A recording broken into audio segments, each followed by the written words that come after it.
It's 5 minutes with me.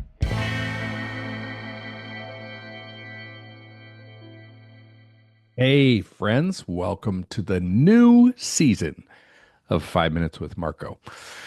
We might go 6 minutes today, just giving you a heads up. So, someone asked me if young adults' brains aren't fully formed, particularly in the areas responsible for wisdom and decision making, what implications does that have for working with young adult volunteers in youth ministry? And here's a rub I regularly experience when talking to rooms full of youth workers. I'll mention the realities of extended adolescence and the findings referred to in the question above. And then I'll ask, how many of you are under 30? And usually somewhere between 30% and 50% raise their hands. And my regular gag is to say, well, it's nice to have so many teenagers in the room today. I've never been, or at least haven't been in a long time, one of those youth workers who thinks that only young adults make good youth leaders. I like diversity, but there's no denying that some of my most wonderful youth ministry volunteers over the years have been in the 18 to 25-year-old range. I have an 18-year-old co-leader in my new sixth grade guys small group right now, and I'm stoked about him. And while I'd like to think my particular young adult leaders were always a serious cut above average, the reality I'd rather not admit to is they are, on average, physiologically limited in wisdom, decision making, prioritization, impulse control, and a bunch of other skills I'd like my volunteer leaders to possess. This shouldn't imply that they're broken or incapable. It's just a normal and good reality of brain development. Part of my struggle with this, though, is that I'm still very unconvinced that the whole teenage brain thing is a nature thing. In other words, God's design, you might say, and is more likely to be a nurture thing, the result of our collaborative restrictions on young adults, keeping them from moving into adulthood or from using their brains as adults.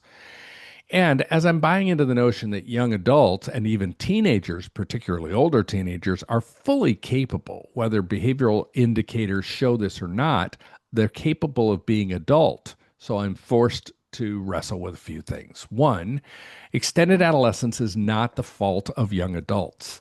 Sure, there are some who seem stuck in adolescence. I'm guessing there always have been. But I think it's wiser for us to examine ourselves, our culture, our churches, our homes, and stop pointing the finger of judgment at 20 somethings. Collectively, we've created the culture that isolates teenagers and young adults from adults and adulthood.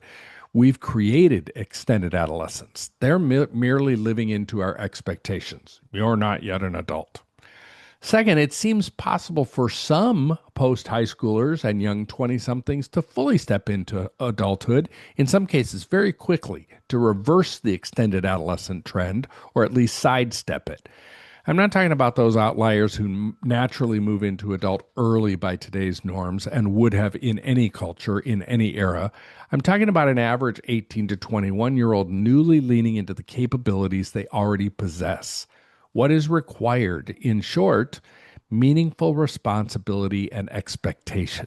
Can you see where this is going as it pertains to young adults in youth ministry?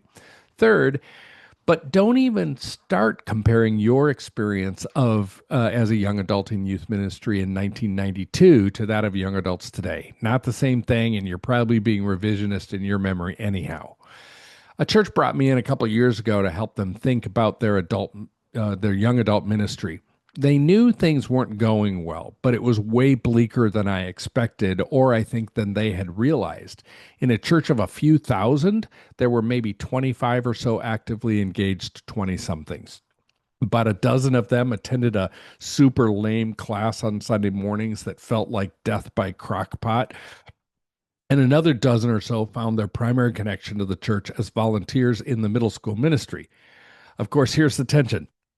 Many of the church leadership thought the best response was to hire a young adults pastor to create, my words, a new pocket of isolation, keeping emerging adults. That's the kinder term now being used to describe the third segment of adolescent experience, formerly called older adolescence, to keep emerging adults disconnected from the adult world. Of course, this is all spun under the banner of let's create a space that's uniquely theirs, which often actually means let's create a space for them so my space can stay uniquely mine. The young adults serving on the middle school team were the sharpest of the 24 young adults in the church, and on average, ahead of the curve on the plodding move toward adulthood. But that church can't say our intentional ministry for young adults is to have them work with the middle school ministry, or can they? Maybe the answer to the question at the top of this episode isn't to boundary or limit young adults in youth ministry.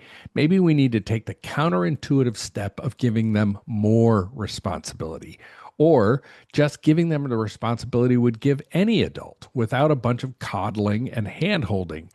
Some might hear this and respond, well, of course, we already do that. Sure, maybe you do, maybe you don't. Maybe you never read about teenage brain development or extended adolescence, or maybe you've never bought into the idea that this is just the way things are, or maybe you were never intentional at all. You were merely perpetuating stereotypes about who makes the best volunteer youth ministry volunteers.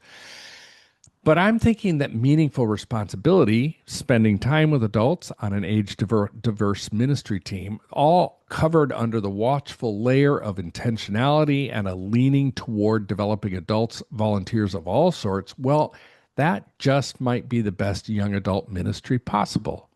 What do you think? Hey folks, quick little announcement. I hope you know by now that the main thing the Youth Cartel does is we offer a year-long leadership development program for youth workers called the Youth Ministry Coaching Program.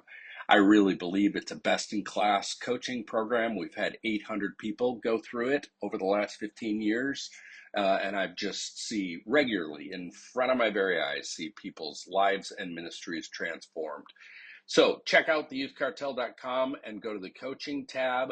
No, we're currently trying to fill a cohort in Springfield, Illinois, and one in central Pennsylvania, one in Sioux Falls, South Dakota, and a level 2 cohort in northern Indiana. So hit me up if you have any questions about that. The Youth Cartel Podcast Network.